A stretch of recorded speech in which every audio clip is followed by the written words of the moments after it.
Елімізде бастықтың көтіне кірушілер көбейіп кеткен. Бұрынғыда әдептілік сақтап көтті жалап қана қоятын болса, қазіргі заманның көтке кірушілері тіпті Джонсонс бейбиді де қолданбай отыр. Масқара ғой, масқара. Мен неге таксовать етіп жүр дейсіңдер? Мен деген налог и налогообложение факультетін қызыл дипломмен бітіргем. Мен десантта служить еткем.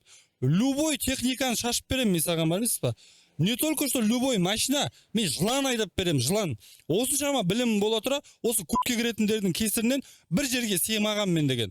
Еще бұлар бір бастықтың көтіне бірнеше өден кіріп алады кәм. Үрім бұтағымен ше, ол бастықтың көті ма или қолжетімді баспана ма түсінбейсің япышамайды. Кіргіземіз, неге кіргізбеске? Сол көтке кіргеннің арқасында өз жетістікке жетіп отырық қой. Ал енді неге арттан ерген шектерге көтке кіргізбеске? Кірсін, бірақ енді андайлар бар да енді.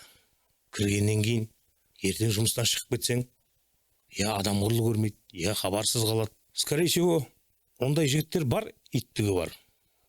Көптен кіріп жүреді да, общем хабарласпай кетеді. Енді қайтеміз сол, өмірдің жазған шығар. Осы сюжеттің астына көтке кіргіштерді белгілесең, тағы бәле, бұл пиараздарға я қарсы заң жоқ, я басқа жоқ. Қысқасын айтқанда, әбден құтырып кеткен. Бұл крисаларға қарсы шешім бар ма жоқ па, хуй ознает. Лаура Лапылдақова, Жанара Жопализова, ПТК арнасы.